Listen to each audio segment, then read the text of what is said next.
It's going down, and you're invited for what they selling. We ain't buying. There is no running, there is no hiding.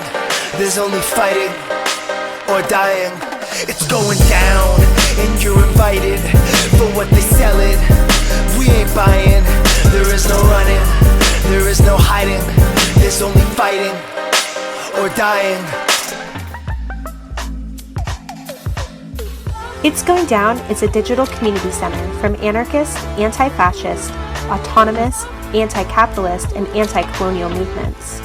Our mission is to provide an autonomous and resilient platform to publicize and promote revolutionary theory and action. Go to itsgoingdown.org for daily updates. Check out our online store for ways to donate, and rate and follow us on iTunes if you like this podcast. So hey, I'm Alexis. I'm part of Punch Up Collective here in unceded Algonquin land, Ottawa, Ontario, Canada. And I'm Chris. I'm also a member of Punch Up Collective. All right, well, thank you so much for joining us. We're going to be talking about what's going on in Ottawa, and we're just going to dive into it. So let's go back to the beginning. What's the initial thing you want to just kind of say to everybody listening about what's happening on the ground right now? So there's so many first things I want to say to everyone. I guess, I could start by saying before this convoy rolled into our city, we had a bunch of conversations about what's coming up, like what kind of resistance is happening. We were sort of like, is anyone working on this? We looked around, we asked people, and the general vibe was, this is just going to be another thing like the last time a right-wing convoy came to Ottawa in 2019, Yellow Vest convoy, which we can talk more about their politics and continuities with this. But we were just like, Ottawa's a capital city. There is like a protest every day here on Parliament Hill. We usually don't go to them. We only usually really set up organizing to oppose them if they are overtly, horrible. We've done that a lot too. But we were just like, they're going to drive up here on a Friday and downtown Ottawa is dead. No one is there because it's government workers. They're not there. And they're going to hang out maybe for the weekend and leave. So we just really did not understand what was going to happen at all. That's what I would say first. What would you say? Yeah, that's right. I mean, we had this precedent from 2019 where there was a smaller truck convoy that came from out west, primarily from Alberta. And particularly for folks who don't live in the Canadian context, it's important to understand that Alberta is sort of like the Texas of Canada politically, right? It's really like a province that's based on a resource extraction economy, has a really high concentration of right-wing formations, organizations, and parasitic political parties. And so back in 2019, there was a convoy that was opportunistically taking up what was happening in France around the Yellow Vest movement to forward right-wing politics that was overtly anti-immigrant and was also opposed to carbon taxes, which the federal government in Canada was trying to push through at that time. So they came out here and drove some trucks around Ottawa. It was mildly annoying, but it wasn't at this scale, and it was really temporary. Some people organized some counter-protests, but they just weren't here for that long. And we mistakenly thought that it would be like that this time, and we were wrong. Just to be clear, the Yellow Vests, a lot of people listening to this may be aware of that movement that exploded in France. In France, it had a much more anti-capitalist bent to it, and also anti-fascist really physically drove out a lot of the far-right elements that tried to get involved. But in Canada, it took on a very much far-right kind of populist, Trumpian angle to it. I just want to be clear about that. Yeah. Thanks for making that clear. That's right. In the French context, my understanding was that politically it was much more heterogeneous, right? That there was a lot of tensions and conflicts that played out within the Yellow Vest movement. Whereas here, it was really that there were some right-wing formations that were seeing an opportunity to mobilize a set of symbols that they thought could kind of speak to their sense of a kind of white Canadian nationalist imagination, right? And they took that and put it onto the truck convoy with their very particular right-wing politics. Well, do you want to talk about, I know like a lot of groups like Anti-Hate Canada, I think is one of the main sites that's written a lot about this. But do you want to talk all about like who some of these groups are that like organize this convoy? I know some of the main organizers like are espousing like anti-Semitic conspiracy theories, or they're like promoting QAnon, but I mean, they're obviously on the very far right side of the spectrum. I don't know if you want to talk about kind of like where these demos kind of come out of. So I'm not going to get into the really specific personalities. I think it's worth actually, that's right. The Canadian Anti-Hate Network has actually done some very deep research into some of the specific people who've done like fundraising and circulated the calls on social media, and really seem to be playing like key leadership roles in organizing to get the convoy here, and then actually in the context of the ongoing convoy occupation in Ottawa seem to be playing pretty central leadership roles. But I think the important thing to understand is that this is a really politically eclectic situation. Mm-hmm. And you experience that even more, like we've gone out and spent time actually exploring this occupation and trying to get a better sense of it. And we can talk more about what that looks like. But the thing to understand is that there are some key people who have long track records, well-documented track records with far-right formations, exactly as you say, connected to various kinds of conspiracy theorists, connected to also some of the kind of weird secessionist movement in Alberta, which is one manifestation of the far right out west, as well as to very clear and overt white supremacist politics. And we've seen visibly here the Confederate flag at various points, as well as a Nazi flag. Now, that's not to say that everyone who's participating in the convoy occupation in downtown Ottawa are adherents to those politics. But it's clear that there's some people who've really placed themselves in central leadership roles who are trying to move those politics and tap into what we see as a kind of white supremacist Canadian common sense. Does that make sense? I think that's in many ways kind of scarier. It's like if the leadership is like very far right and trying to move this sort of like populist movement that's like, you know, framed around like, you know, freedom and, you know, letting people decide their own lives and stuff. I mean, if they're trying to move that in a certain direction, that's scarier than just a couple random folks showing up like flying swastika flags, I feel like. One thing that I really think it's important to know about the difference between race in the US and race in the Canadian context is exactly around this thing that I think they're really leveraging. So in the Canadian context, there was a long period of overt white supremacist immigration policies that were meant to build a white nation. And those shifted formally in the 60s toward an official state-sponsored policy of multiculturalism, right? So multiculturalism from above. So Canada has this kind of, in addition to like constantly priding itself on not being the U.S., one of the ways that Canada talks about that is the U.S. is a melting pot and everyone's supposed to become American, but Canada's a mosaic and everyone gets to just be their special selves.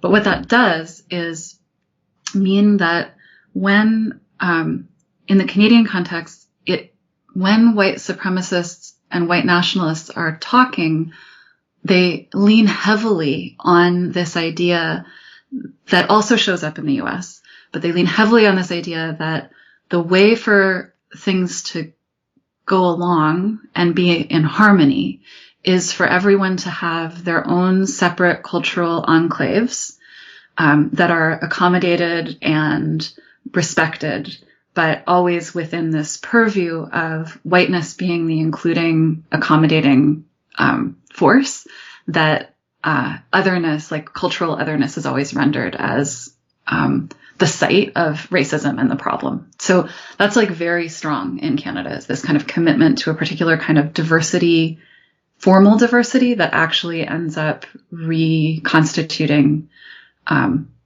white supremacy.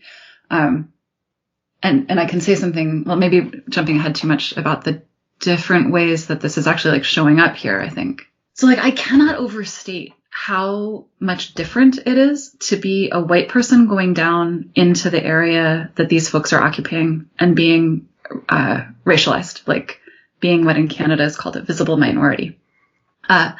Because when I go down there as a white person, I am so welcomed. So welcomed, even when I'm wearing a mask, which is clearly a political thing for me to be doing in that context. They are like, hello, you clearly disagree with us because you're wearing a mask. Let's talk about how you actually might find some real bases of unity with us here.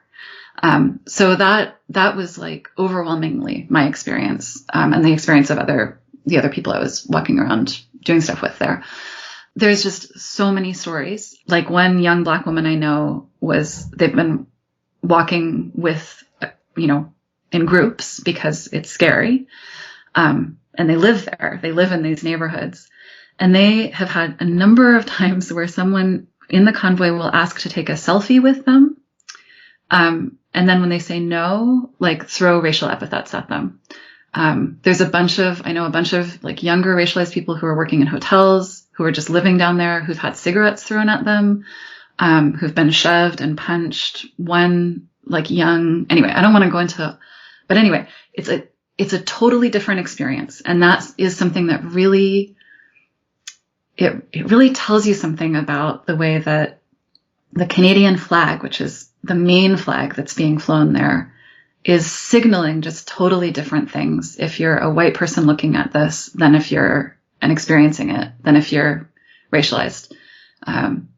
So it's a different experience of the occupation, I think. Well, let's talk a little bit about who these people are, because I think one of the other things is that just like in the U.S. where we had this period up until Charlottesville where the right was really pushing this like free speech rally thing to kind of like sidestep the far-right politics of the event. It seems like in Ottawa, they've really tried to brand it around freedom and, we're just working-class truckers trying to, like, make our lives better. So who are the folks that are out there?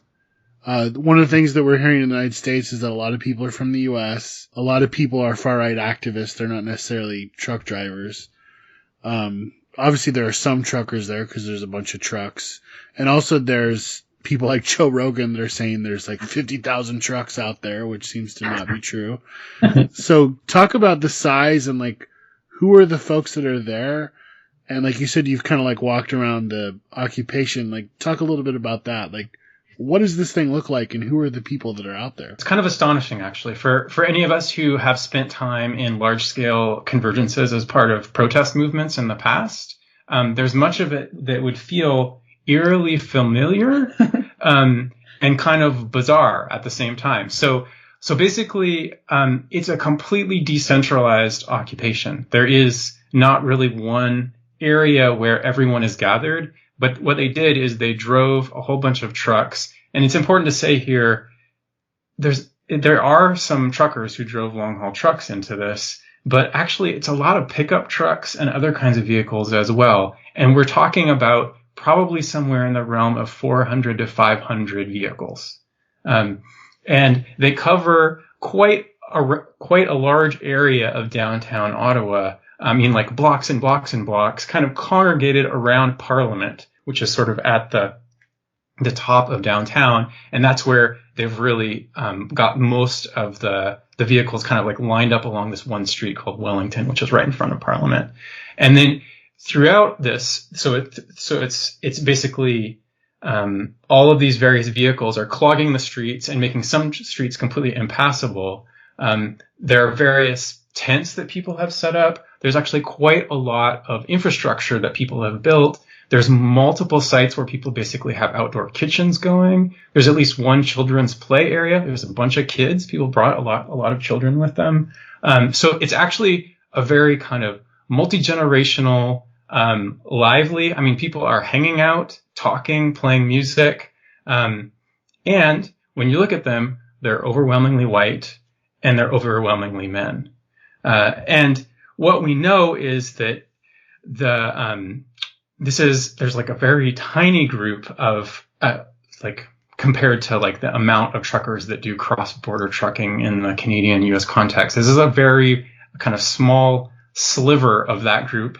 And then a whole bunch of other people who have been inspired in some way or another to join in to the occupation. And you're right that freedom is the symbol that they're really proclaiming and mobilizing. And part of their whole kind of recruitment spiel is, you believe in freedom, right? Mm-hmm. And that's the kind of slogan that you see everywhere.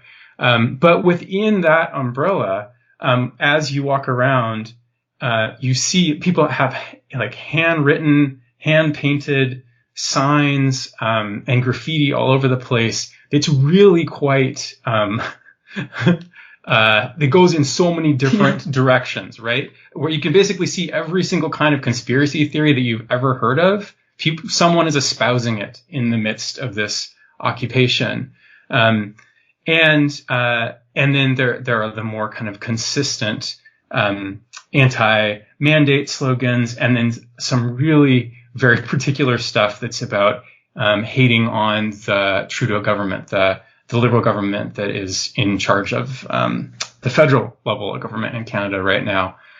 So it's kind of all of that in this weird, messy package that is at this point really dug in, like really quite settled in the midst of like the winter in downtown Ottawa. And it's hard to say. I mean, this is a very particular mobilization of whiteness in Canada, and is also, I think, really creating an opportunity for far-right activists to engage with a much broader layer of people who are having a kind of radicalization experience, right? Like they're feeling the power that some of us have felt too, of holding the streets together and building community and identity in that way. Except the thing is, they're building a really terribly reactionary common identity together. Yeah. And it's unclear where that's going to go. There's a lot of different forces on the right and the far right who are all jockeying right now to figure out how they can use this, right? Like where they can take this politically in the Canadian context. But in terms of how it's actually manifesting, like it's a bit like a combination of a long-term camping trip, like the way that people like set up whole campsites and like visit each other's campsites, a like church picnic and a traffic jam. That's the vibe. And I think I want to really emphasize something that you said, which is there also is substantial representation of people from the Ottawa area who are coming in, you know, on the weekend, driving across from Quebec, which is just across the river.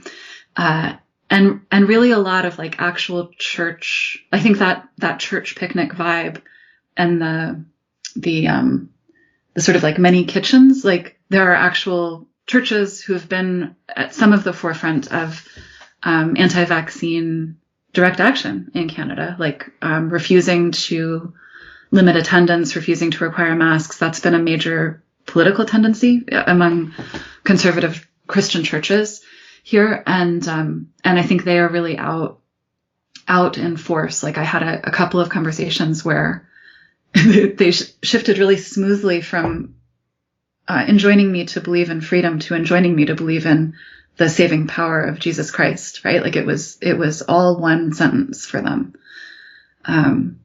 So that's also part of the different ways that it is feeling welcoming to people. And the other thing to understand about what it looks like is that numerically during the week, we're actually only talking about a few hundred people who are holding down this occupation in downtown Ottawa. On the weekends now, we've had 2 weekends, and we'll see what happens in this coming weekend.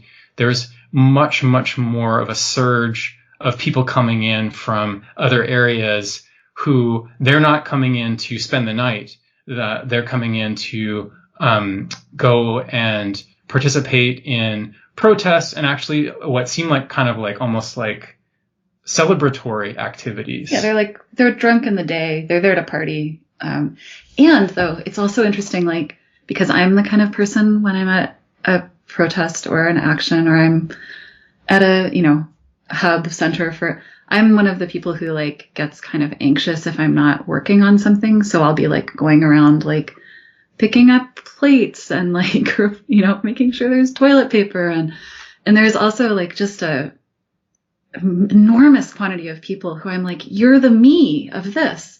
Like, they're going around emptying the trash, bringing jerry cans of fuel to make sure that everyone's gassed up so they can continue idling for a 14th day. It's like massive amounts of helping each other out. The trucks are just like in the street? Yeah. Yeah, so it's like streets in downtown Ottawa are not very wide. So there's usually 2 lanes of parked vehicles. With, again, as Chris mentioned, like, the cops say that there's about 100 kids living in these vehicles down there. So there's like families. And then there's usually one lane that's left clear for ambulances and regular traffic, including the people who are coming from the suburbs to drive in to join for the day or whatever. They've clearly responded to, early on, there was a widely circulated report that a ambulance had been unable to get through and that the person in that ambulance died. And I haven't seen very much about that, but they've responded to this concern. Oh, you need us to be able to let emergency vehicles through. So it's technically possible to get through these streets. Not all of them, but not all of them, most of them. How has the state responded? And if this is really just a question of several hundred like vehicles, like, why hasn't the state just like gotten a tow truck and like towed them away? Or so there's a couple different ways to answer that question. Obviously, that's the question that many people have been asking themselves in Ottawa, particularly Liberals who live in and adjacent to the downtown area. And I'm sure you're aware of this, and a lot of people listening to this are aware of, especially if you're reading the It's Going Down column about what goes on in Canada every week. But I mean, for us in the U.S., we've just been watching hundreds of people getting the kicked out of them and being arrested every week for trying to stop the logging of old growth in British Columbia, on top of the Wet'suwet'en territories getting flooded with RCMP and people getting arrested and stuff being burnt down. And obviously, they have resources for that, which is a massive, massive mobilization. But yet somebody parks their car out in front of the front lawn and it's like, oh, like government over. No, I mean, and when there's massive Indigenous protests, all through Idle No More, and every single one of those that I have ever gone to, there have been many snipers on the roofs of downtown. Just like recently, the Movement for Black Lives has been doing some intersection occupation and, just get arrested brutally, Within a couple of days. Well, within a day. And sometimes within a day. Yeah. That's right. Yeah. So many people have pointed out this, like, huge discrepancy. Yeah, this vast double standard, right? And how the policing is happening here. They have saunas, right? Like they have saunas. They're taking saunas. The people who are occupying have brought in 3 saunas. Yeah. But the thing to say about the state response is, first of all, yes, to really foreground that there is this this incredible double standard, right, in terms of where the policing resources go. And yes, obviously the Canadian state has been going hard on Indigenous land defenders, on people defending old growth out west, on blockades like in Wet'suwet'en territories, and all the solidarity actions that have happened alongside those, including rail blockades in many places. In all of those situations, right, the Royal Canadian Mounted Police in particular have been very well mobilized and very well resourced to target people. And so in this context, they've made different choices. And they claim, at least locally, the Ottawa Police Service claims that they were really caught off guard. And also they were really intimidated by the threat of violence from this crowd associated with the convoy. We're not totally sure how to assess those claims. Now, it is true that materially, the convoy has brought in, a few hundred trucks, and there's some vehicles that are close to Parliament where they've actually taken the tires off, and made it much more difficult for them to be moved. And in the meantime, reportedly, the various towing companies in the area have been refusing to work with the police and moving these trucks for fear of being targeted by people associated with the occupation. So basically they don't, and especially for towing companies that work a lot with trucking, they do not want to get smeared for towing some of these vehicles out. But that's just the kind of like material situation. I mean, the other part of the material situation is like last weekend, I think there were like 1,500 people, and the OPS can field 150 officers, like at max strength in a day. So they do have this kind of narrative that they just don't have, they just don't have the people power. And if they had more resources, then maybe they would have been able to do something. But the ideological thing and the actual practices are something else. So like Ottawa is a heavily policed city. It's a heavily policed city, and the Ottawa Police are very used to having thousands and thousands of people down in that same area for Canada Day. And they are able to search every single person's backpack to see if they're carrying liquor. This is not something that they're not used to. So in actual practice, for example, finally, they went to one of the places where many of the trucks and sort of fellow travelers were camped out, where the saunas are. This road near Coventry Road, it's called, and went in to confiscate some of the jerry cans of fuel and some of the propane tanks that were being used for the collective kitchens. And there was this kind of line, like, we're really cracking down now, so we're not going to let more fuel in. Like, they'll just have to figure this out, right? But many people have said, like, there's just streams of people walking back and forth with jerry cans full of fuel.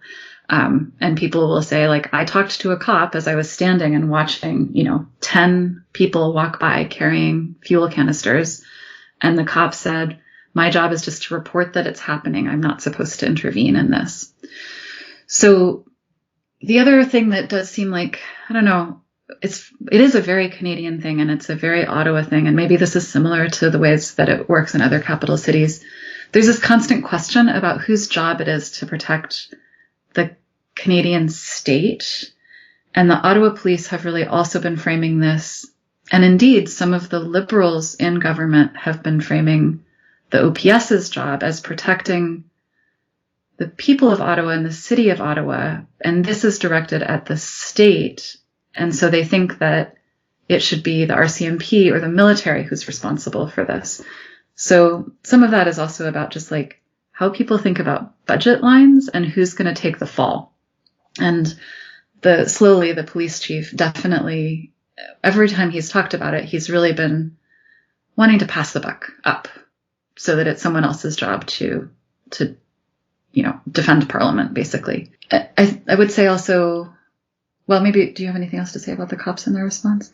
The only other thing that I think is really important to emphasize about the cops is that, part of what we've done in Punch Up Collective over the last few years, in conjunction with defund police efforts here and elsewhere, is trace out the history of racism and violence by the Ottawa Police. And, they, like so many police forces across this continent, have a long history of targeting and brutalizing Black, Indigenous, and people of color. And that is clearly structured in to policing in Ottawa, right? Like that racist approach. It's not an accident. It's not a few bad apples, as some people would claim. And at the individual officer level, there's quite a lot of racism as well, right? Just like on cop by cop level. And so our hunch too is that that kind of structural racism that's part of how Ottawa policing happens, and the interpersonal racism of individual cops is playing into how they're relating with this convoy occupation, and the kind of way that they are, in many ways, facilitating it and have facilitated it, occupying the city in a way that would have never happened if this was Indigenous land defense initiative or part of the movement for Black Lives. And participants in the convoy occupation, at various times, if you spend a bad night watching their videos, one of the things that they really believe is that the cops are on their side, that they are sympathetic, that they support the movement, but they're just, really have to like protect their jobs, which are already embattled. And so, in a certain way, that is really what they perceive to be happening. And that is what everyone perceives to be happening. So, it matters if there's overt support but the police services in the Canadian context also, like in many places in the US, have been very resistant to vaccination, and there's been some of those tendencies also within police. So it's plausible that in places where an officer might do something, they wouldn't. What about the role of the Conservative Party in all this? Because they've seemed to have taken on sort of like an arbitrary role between the Trudeau government and the convoy. And our understanding is that recently somebody that was at the head of the party was kicked out because they weren't in support of the convoy protests enough. And now somebody new has come in that's even more pro convoy protests. So talk about that. How is sort of like, quote, mainstream conservatives lined up alongside the convoy protests? Yeah, so it's true. So the far right in the Canadian context has been emboldened ever since the Trump election. And we've had to deal with that in Ottawa for a number of years now, with various kinds of far right white nationalist and white supremacist formations attempting to hold rallies on Parliament Hill, occupy space in the city, hold events. And because it's the capital city in the Canadian context, they kind of see this as a place where they should try to take up space and gain visibility. And so we've had to try to figure out how to undermine those efforts. And as part of that, in a kind of emboldened far right, there has also been a real struggle that's been brewing within the Conservative Party. And for folks in the US, the Conservative Party in Canada is the right-wing party that is not exactly the same as the Republican Party. It's a different kind of formation. It's important not to see them exactly the same. That said, there's a kind of growing faction in the Conservative Party that seems to be quite inspired by what they've observed in the US with the Republican Party, particularly with the kind of organizing around a pro-Trump politics. And they, I think, want to try to run with that, to use that as an opportunity to take over leadership of the Conservative Party. So there'd been this person who was the elected leader of the Conservative Party, Erin O'Toole, who lost the last federal election. That was when Justin Trudeau, the Liberal, was elected. And since then, there's been a lot of fighting internally within the Conservative Party about how did Erin O'Toole fail, right? And people on the right of the Conservative Party basically feel that he failed by not adhering enough to social conservatism, by not going hard on stuff around anti-queer laws and policies, that on not bringing up the question of abortion, which in many ways has been a settled question federally in Canada for a long time now, and other things too. And so in the first week of this downtown occupation with the truck convoy, there was a full upheaval that happened in the Conservative Party. I don't think these things are disconnected. I think that these folks on the right in the Conservative Party felt inspired by what they were seeing just outside in the streets. And they called for a no confidence vote for Aaron O'Toole. And he lost. He got kicked out as the leader. And so there's an interim leader of the Conservative Party right now. And they're going to have to elect a new leader. And there's going to be a lot of jockeying around who is going to be that new leader. And is that person going to be pushing more of this kind of further to the right politics? And there certainly are a number of characters in the Conservative Party who are well placed to do that and are keen to do that and really see the truck convoy that's happening here, but also the kinds of truck blockades that are happening in other parts of the Canadian context right now as fertile ground for building a constituency that they think can kind of help lead them into running the Conservative Party. So basically what we might be seeing is some realignment in right-wing politics in the Canadian context.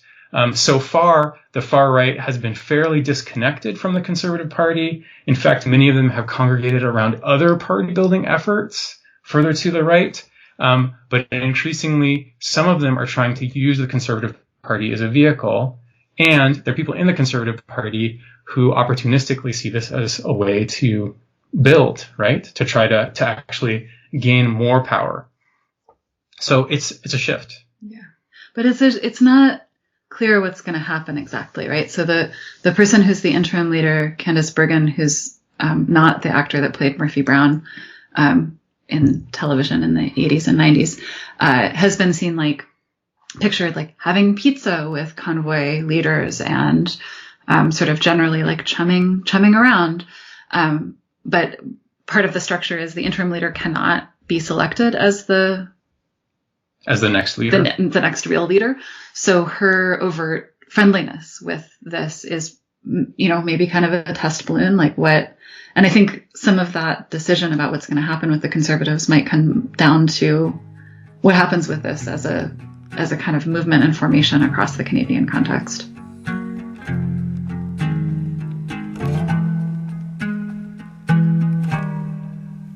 In my eyes, indisposed, in disguises no one knows, hides the face, lies the snake, the sun in my disgrace, boiling heat, summer stench, neath the black the sky looks dead. Call my name through the cream, and I'll hear you scream again. Black hole sun, won't you come and wash away the rain? Black hole sun, won't you come? Won't you come? Won't you come? Stuttering, cold and damp, steal the warm wind, tired friend. Times are gone for honest men, and sometimes far too long for snakes. In my shoes, walk and sleep. In my youth, I pray to keep heaven send hell away.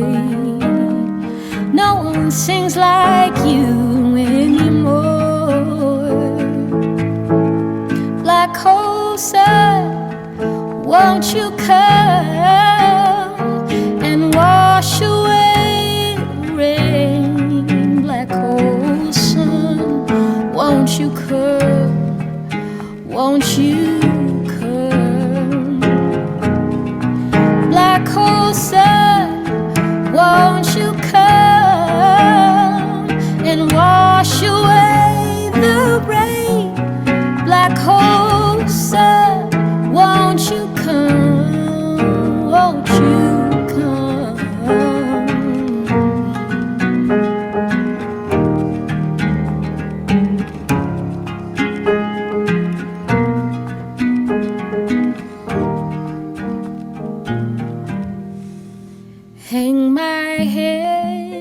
drown my feet till they all just disappear. Black hole sun, won't you come and wash away the rain? Black hole sun, won't you come, won't you come?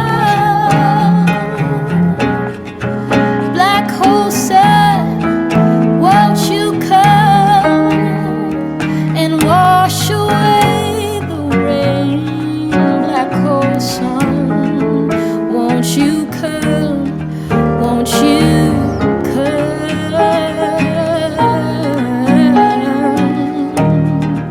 won't you come,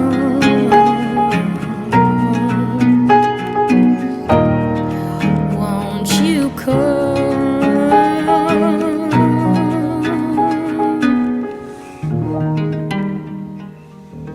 Well, let's switch gears here. Let's talk about how have the people of Ottawa responded. What does that look like to you all? Well, one of the really wonderful things is this is, I would rather this wasn't happening. And I have never seen so many ordinary Ottawa people who don't consider themselves political, so incensed about racism, just like so activated to want to do something, and so just pissed.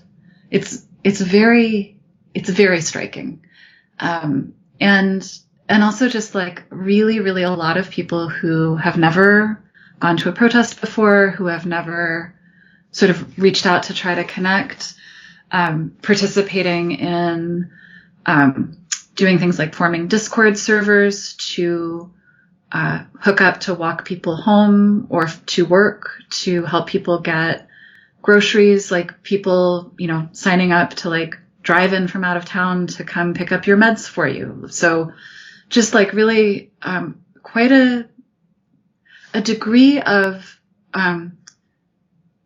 trying to take care of strangers that was nascent and that did some work during the early stages of the pandemic here, but did not in any way have this kind of passion or staying power. But that I think maybe came out of some of those formulations of mutual aid in the early days of the pandemic in Ottawa. So that's been really notable. People have been really like trying to figure out, like, how do we think about all of this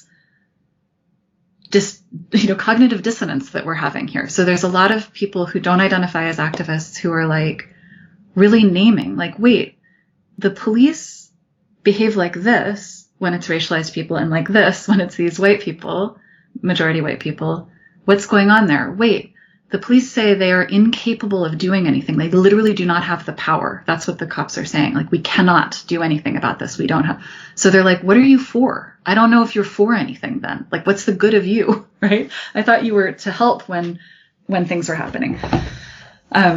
So there's just this kind of like interesting, and there's just a proliferation of those kinds of, like very, I don't know, they're not centrally organized. They're organic and a lot of really newbies getting together, trying to do things. And then there's also these kinds of formulations that are happening more at the sort of professional class and like city councilor level, which are more complicated. So some of those there's some sort of progressive city councilors who have been trying to voice that this is something that the mayor should really relate to. Many of those calls have been just calls for more policing. But also the thing that's complicated for us as anarchists is to think about one of the most effective things has been a civil case brought by a lawyer, Paul Champ, to basically charge people for the disruption and in people's lives of. At the beginning, there was constant honking, including like a train whistle, that just at decibel levels that were incredible and extremely traumatic for like pets and people, and just no one could sleep for all this time. And a young woman, Zexi Lee, said that she would stand as the plaintiff in a civil class action suit, and a judge brought down an injunction to say that the honking of horns wasn't an expression of political, freedom, right? It wasn't saying anything in effect. So that's like been such a relief for people who just wanted to get some sleep and not feel constantly assaulted by the sound. But it's also something we're going to have to organize against later, right? Like it also sets up some potentially worrying things. So that's always the situation, right? Any win we make is just the site of the next struggle. And then there's these other sort of layers of the more like what you would expect of like people who are already activists and union leadership. There's a ton of national unions headquartered here. And that is actually those things are all really more complicated to talk about. Yeah, so the social democratic left in Ottawa has really been stumbling and trying to determine what kind of response to do to the convoy, besides just denouncing it. And then the sort of broader activist left has been deeply engaged in a lot of debate around how to challenge the convoy occupation. And certainly there are the kind of low-level, everyday forms of resistance that people are engaged in. Like probably some of your listeners have seen the images of like graffiti on some of the convoy cars telling them to go home. There are people who have individually stood in front of trucks or yelled at them or set up loudspeakers with music to interfere with what they're doing. So every day there are people who are confronting them in overt and less overt ways all the time. And at the same time, a lot of people who live in and adjacent to downtown have been really afraid. As Alexis highlighted, particularly Black, Indigenous, and people of color who live in that area have been really targeted in consistent ways. But also white people in masks have been regularly getting assaulted. We've heard multiple stories of even kids and teenagers getting attacked or intimidated in various ways. And so a lot of the debate here among the kind of broader activist scene has been about, well, what do we do? And there's been a lot of careful thinking about how do we oppose this truck convoy occupation without escalating the kind of violence that people are going to experience who live in and adjacent to downtown.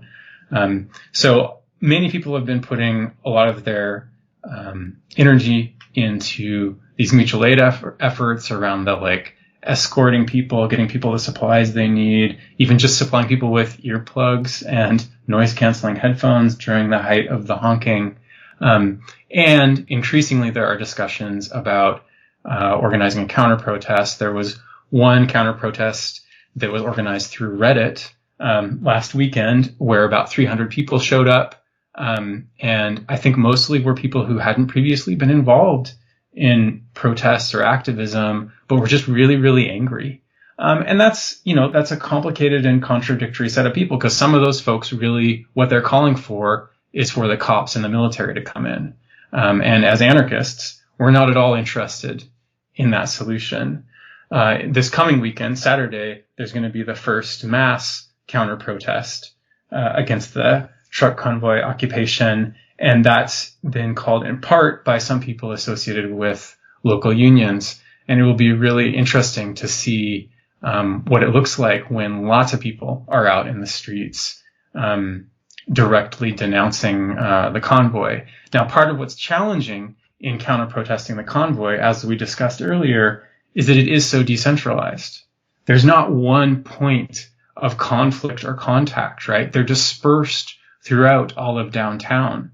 So we don't even know in a kind of tactical sense what it would look like to have a counter protest that could have any kind of effectiveness with such a dispersed set of people and all of their vehicles. And for the moment, at least, the kinds of ways that people are thinking about counter protesting aren't about actually trying to directly go and antagonize them.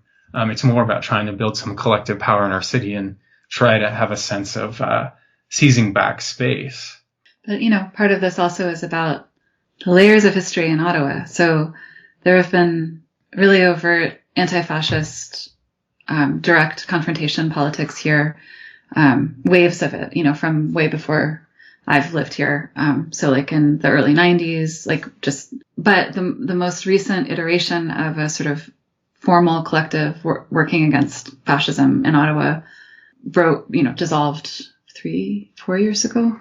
So there's also a lot of things that we could say about, as we're thinking about what we need to build here, that this has revealed we didn't have, there's a lot of the ecosystem of what could have had an effective, the only way to actually deal with fascist authoritarians is to directly confront them. And we didn't do that. And so we've been really thinking about that, and what it means to be now in a war of position, right? And it's a different terrain than if we hadn't let them get entrenched. Do you want to just talk about the ways that people are organizing? It's really interesting and disparate. So there's, like I said, there's a bunch of places that people are talking to each other on Discord and Reddit. And those seem to be really different conversations. I sort of dip into both of them. Again, many new people who are trying to organize together for the first time, having never put a protest on the internet. So that's also so daunting. And so I feel like it's so amazing that I would literally never do that. That seems so hard to me, but they are persevering and it's really great. And then there's layers of, the sort of union folks who are used to working together. And so they've been having more in-person Zoom meetings. And also I get the sense that there's a lot of union folks who are having smaller meetings between each other to plan out what might be possible and how to talk to their membership and leverage people, mobilize people. Town halls. So that's partially municipal level councillors and then provincial level politicians who have some roots in social movements, social democratic social movements in the Ontario context. So that's also a really interesting mush, and then there's a bunch of kind of aging anarchists many people who kind of remember those previous struggles against white supremacists in town and trying to bring some other things. So various signal threads and phone calls. And I mean, it's just organizing in the pandemic sucks. I know that certain parts of it are better in terms of many more people being able to just beam in when their kid has gone to sleep. And I really appreciate that. And also it's I just don't know how many more signal threads with a bunch of people who I don't actually know who they are I want to be on to try to plan something. You know what I mean? Because some people have asked, why hasn't there been big protests? We heard that some of the unions had organized stuff, but those were called off by the unions themselves. Yeah, I'm just curious, in terms of street mobilization, where do you think that is at? Well, we'll see what happens. I mean, as I said, we have the first kind of call now for a mass counter protest that's supposed to happen on Saturday. And I think previously people have had a lot of fear and reticence around that, primarily because they don't want to escalate the kind of the violence and harassment that people who live in the area are already experiencing on a daily basis. And because there are these previous histories in Ottawa of times when people have engaged in direct confrontation with forces of the far right. But I think many people don't have that in recent memory. So it's not actually a practice that a lot of people have access to, particularly folks who are newer to some of the radical politics in the city. And so our hope is that with more kind of a larger scale of street mobilization, we might be able to actually exercise more power in seizing back space in the city. But we have real questions about what we can fully achieve at this point when the truck convoy occupation is so dug in, and so well supplied, and given such a free pass by the police. So it's in many ways an open question. Because this is circulating a little bit, and I think it's important for us to talk about it. So there was a meeting that only one member from Punch Up was able to go to. Neither of us were there, but Dan reported back to us. And the way that this is being talked about at that meeting, there was a sort of like, okay, this was about the protest that was called by someone on Reddit for last Saturday, and which I don't know when you're going to air this, but so that would be the 3rd. And the way that it's being represented is that a bunch of people were leveraging identity politics. That's how it's been talked about in the aftermath, that it wasn't safe to directly confront the convoy members and that we should just wait for the military to come in. And so in this narrative that I think is circulating, there's been this line set up where it's basically like, oh, racialized people are scared to confront white supremacists and are actually like betraying the working class. And I really want to like push back on that because I think it is absolutely not, I mean, for one thing, it's absolutely not the case that racialized people in Ottawa don't know how to confront white supremacy. They really do. They do it directly, collectively all the time, in organized groups. Like that is happening here. I really think that this is, I mean, and for sure, there might be some ways that the tendency of unions to be careful and want to, in this moment, right, like not directly go to direct confrontation might have been part of this thing that happened. We saw all of these organizations in town be like, we are now officially discouraging you from going to this protest on Saturday. And I think that's why one of the reasons those numbers were so low last weekend. And now those same organizations are officially encouraging people to go to the protest that's happening this coming week. So I regard that whole thing as part of an ongoing, complicated conversation about what it means to directly confront white supremacism, especially when it's marching under the banner of state accommodation through this language of freedom and diversity. And like how people collectively are going to do that. So I guess I'm just like really resisting this kind of move, which I think is about splitting the left along a line that thinks that identity politics is a bad thing, you know? But I know this is like up for debate. This is a huge question. And like a lot of people are talking about how are we going to deal with this stuff when it comes to the U.S.? I'm sure you saw it, but there was a piece that was written on North Shore Counterinfo. There was some people that had gone that were from out of town, and they went. And one of the things that was written was kind of like, you know, we don't know if like basically confronting these people with like traditional anti-fascist tactics is going to like be a good idea. That might even further entrench them or like blow this thing up. I'm kind of curious your thoughts on that. Like, have things just gotten so bad now that there needs to be a response? Because it definitely seems like it'd be much better, of course, if there was like a popular mobilization. Yeah, totally. That could, like, yeah. And I mean, that's what we're going to keep trying to build toward, right? It's precisely those kinds of popular mobilizations where we can experience and exert our own power rather than waiting around for the state, which it's so clear that we can't expect them to, we can't expect them to keep people safe, right?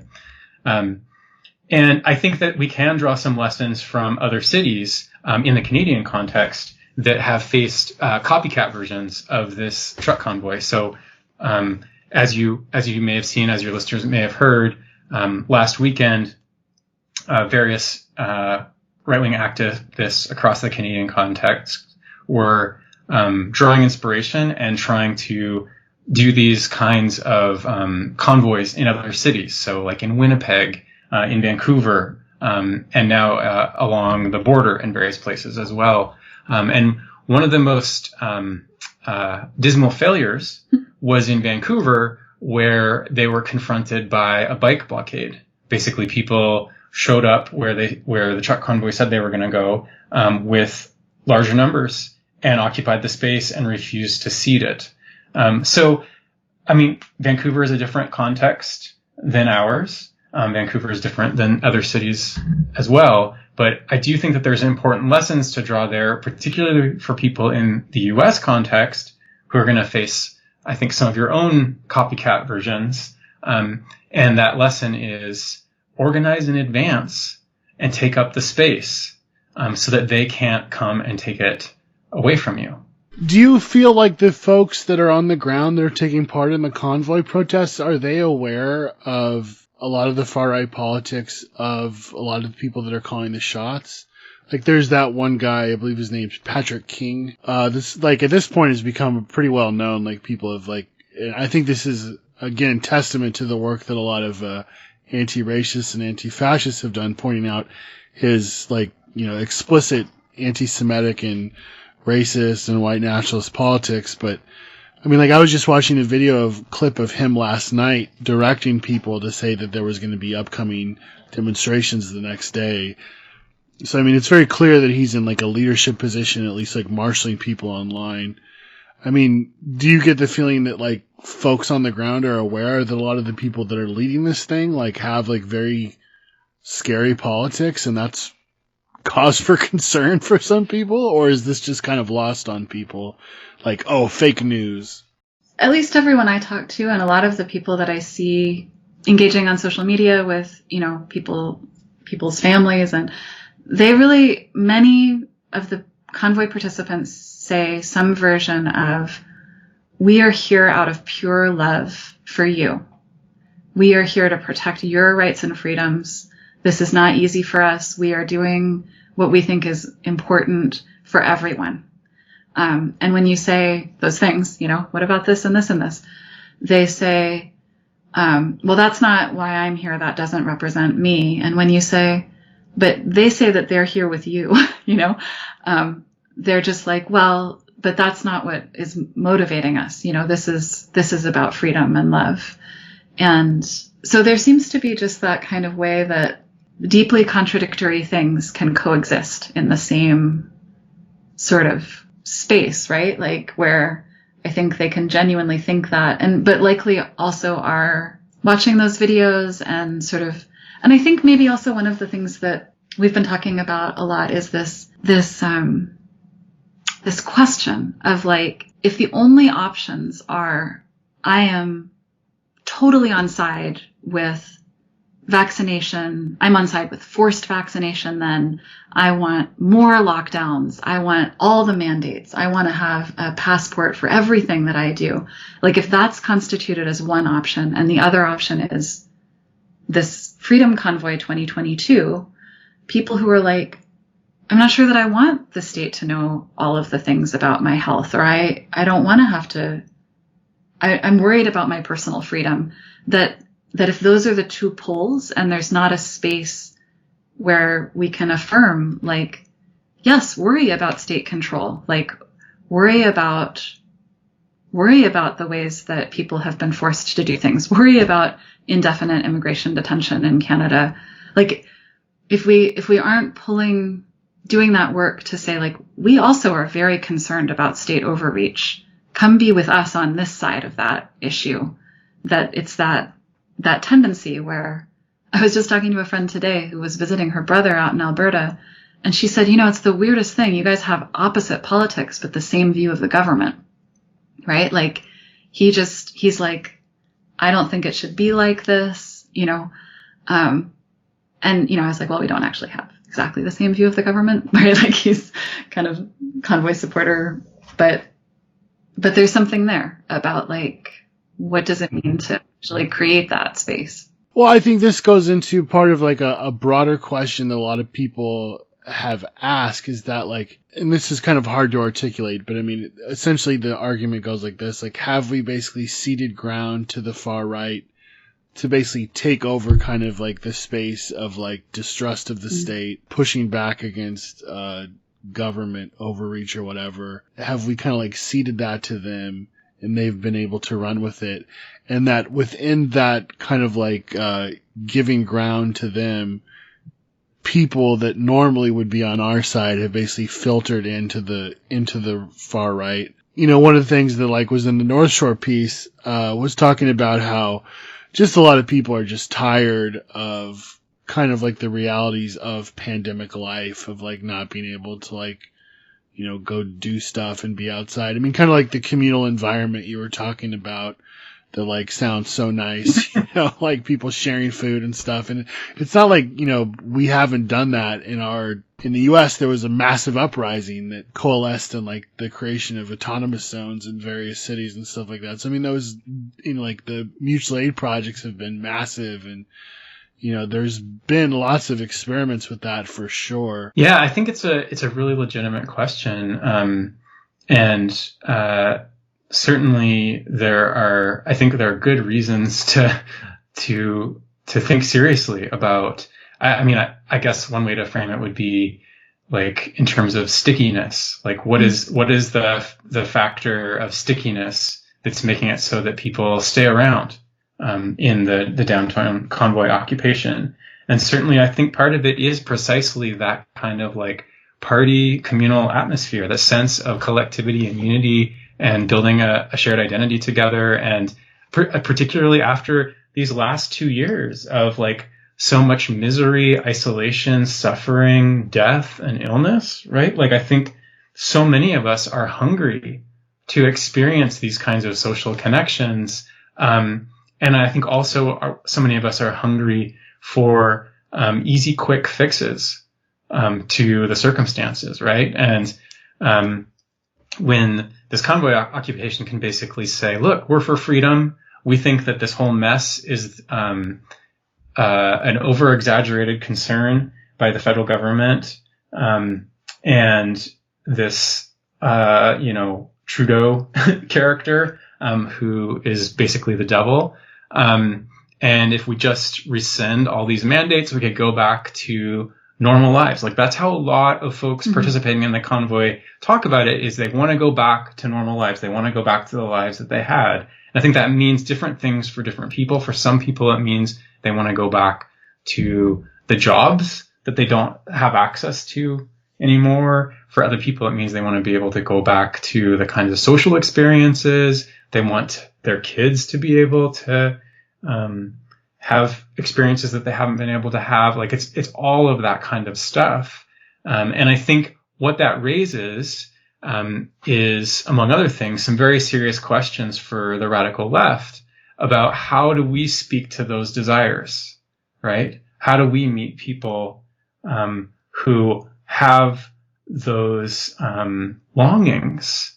And how do we provide for that sense of collectivity, shared identity, and sense of power, but in a way that isn't about throwing other people under the bus, right? That isn't about assuming that we can all just be like personally responsible for our own health in some way that's not going to actually lead to large scale illness and death and suffering.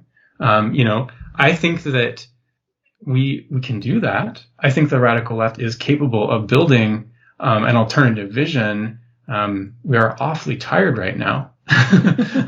but I do think that historically it's been there. And I do think that it's something that we can build again. And you're right to point to the kind of mass upsurge associated with the movement for Black Lives in the United States, which had its own reverberations and manifestations in the Canadian context, and to talk about the kinds of mutual aid networks that people have set up that have really brought people together in some very unprecedented ways. So there are, and I should really stress here too, the kinds of Indigenous land defense struggles and assertions of sovereignty in the Canadian context have been a tremendous beacon of hope and collectivity. So I do think that there are these possibilities and actual practices that we could build on for offering a different vision to meet some of those kinds of desires.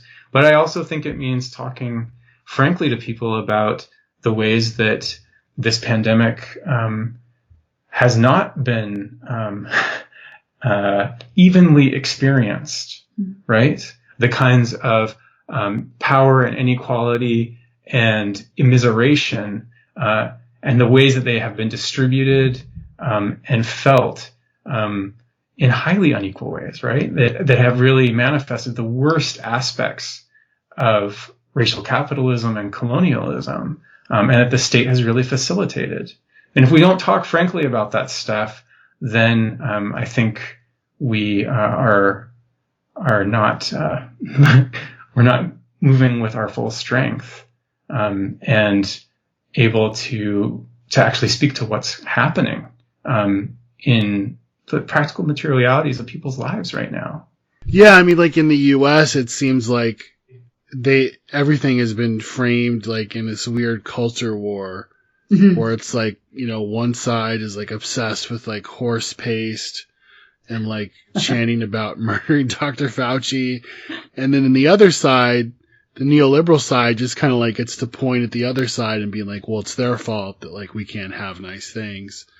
But in reality, both the kind of like proto-fascist wing of the GOP and the neoliberals in the Democratic Party are, at least here from our vantage point, essentially united at this point right now in like pushing people back into the economy, reopening the schools. I mean, the last kind of like big upsurge in like movement we saw here in the US was like massive student walkouts, especially in Democratic controlled cities, like in the face of Democratic leadership pushing people back to schools and students saying, no, f- that, like, we don't want to go back. Like, this is dangerous for us. I mean, talk about like the 3-way fight or the 5-way fight or whatever, however many sides it is at this point, but like trying to punch through that and trying to look at things overall. And actually, I think that brings up another big question: is that where does the industry play into this as well? Yeah, I mean, it has been mixed. I mean, it's, for the most part, my understanding at least is that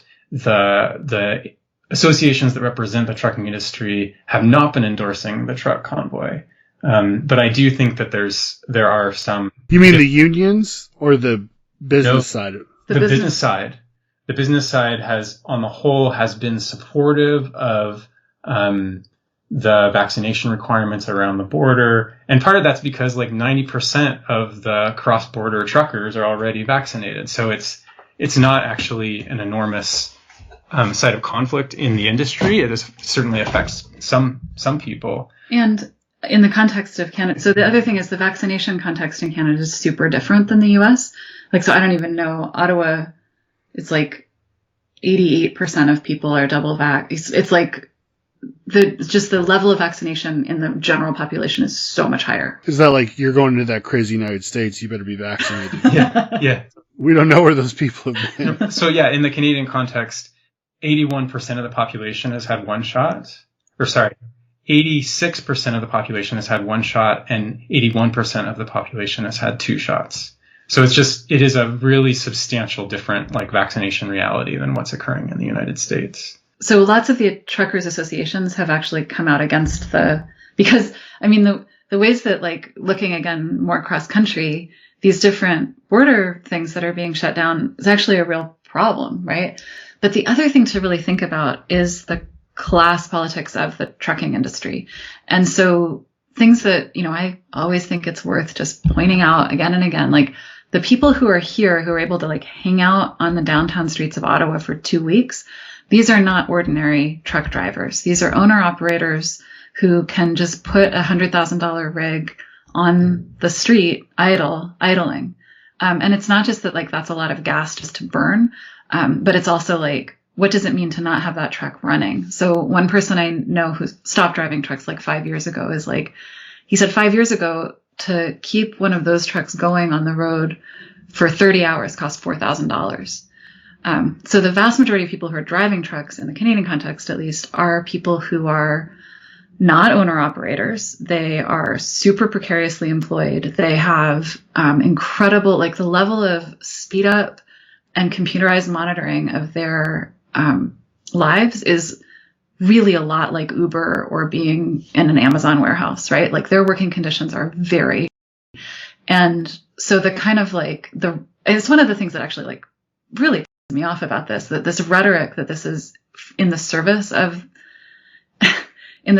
ordinary truck drivers is just so far from true, right? And there's so much work that needs to be done, because the fact is, like, we are totally dependent on trucks coming into cities to bring us food and every single other thing that we need, right? So this, like, what I would love to see is a massive movement in solidarity with truck drivers to actually, like, make their working conditions livable, and to spread that to all kinds of other gig workers who, like, many truck drivers they're driving in perpetual debt to the people who own their rigs, because those companies paid for their truck driving schooling. So they're, like, often not even making money for, like, the first year and a half that they're out driving. If we really want to talk about, like, what is this? Who's it for?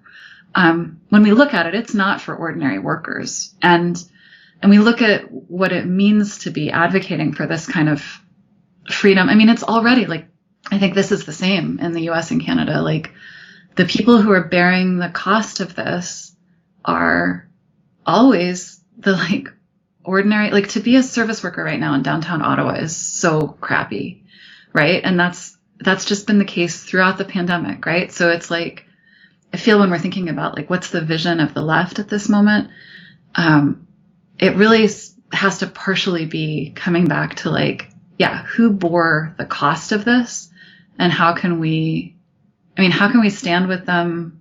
How can we act in solidarity with them as we all come out of the pandemic, hopefully alive, but, like, needing a lot of healing and rebuilding, and, like, what models of collective care and joy can we bring? Because we're better at that than the right, because we actually believe in collective care and joy.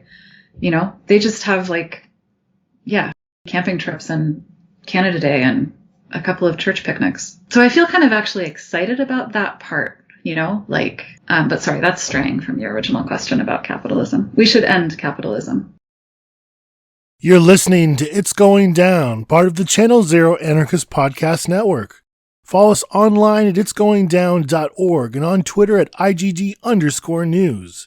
If you like and appreciate this podcast, go to itsgoingdown.org/shop and give us a one-time donation. Sign up to donate monthly or donate through Bitcoin. Again, that's itsgoingdown.org/shop to support. And now, back to the show. Is there a way that people can get more information about the protests on Saturday? Is there, like, a website or a call up for that, or? So their call has just gone up on Facebook. Yeah, that's the only place we've seen it so far. Yeah. It's just, you know, here, one of the things that we do as Punch Up is we're like, okay, we got to be able to not be on Facebook, you know, as a city. So we started, like, we went back to the, like, late 90s, early 2000s, and we started a listserv so that I was going to say live journal. Yeah, live journal. We send people an email that's like, what are the radical events that are happening coming up in your town this week? So we spend a lot of time, like, trolling around looking for things that are happening that we can put on that. So we have a website where people can go find out what radical events are happening. But yeah, we haven't seen anything that we can actually link to that's not just on Facebook. So is there going to be, like, an anti-capitalist contingent to this, or an anti-fascist contingent, or? So far there's been no call for that type of thing.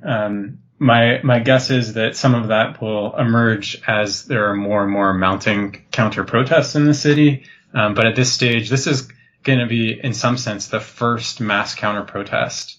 And this is tomorrow. This is Saturday. Saturday, yeah, day after tomorrow.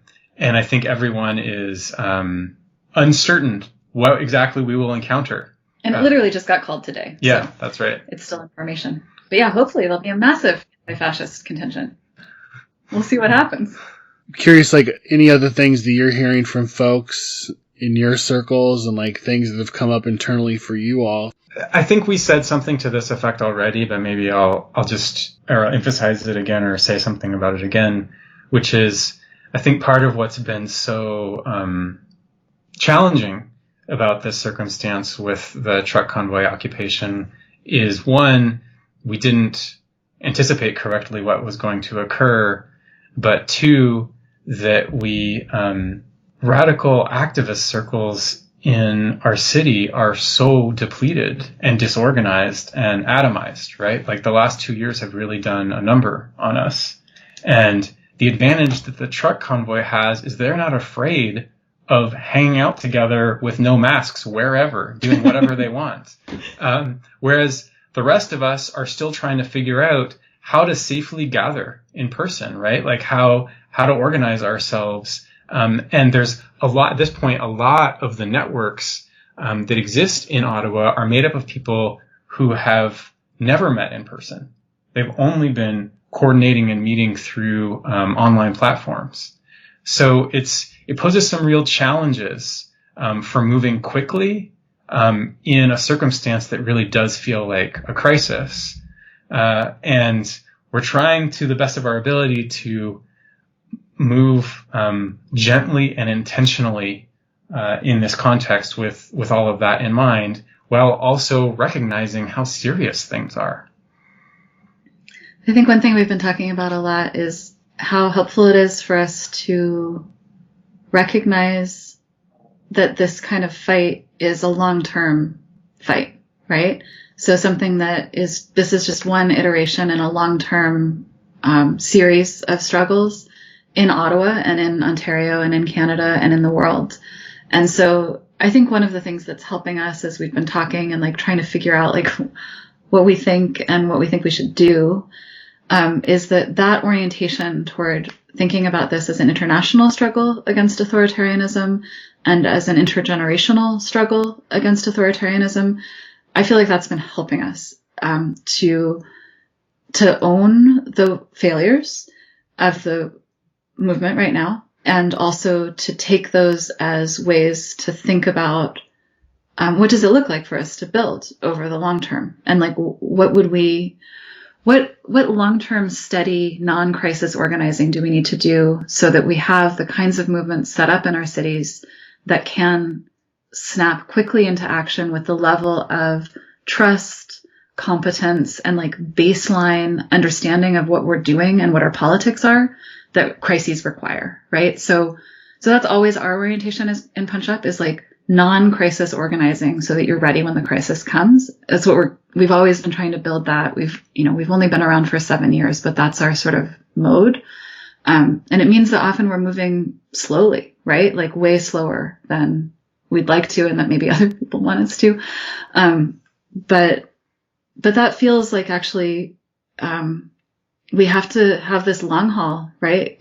And so that's the part that I'm feeling like genuinely excited about with all of the people here who are, it feels like a great space for organizing as we go on from this, whatever happens here. So like the Convoy people are definitely experiencing this as a win. They are experiencing this as a vibrant site to build networks that will endure after the action.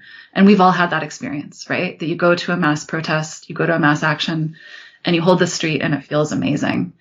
And so then it's our question is like, how do we take this and also take it as a space for building, right? And also take it as just the next terrain for struggling together and finding each other. I think as a lot of people have stated, like, this is really a crisis of anything of the state itself. Yeah. Like, it's just really showing its inability to do anything. Like, and, there's going to be major repercussions for that. And I think the scary part is that it seems like the far right is really going to, be in a position to negotiate and like influence things in a big way. Yeah.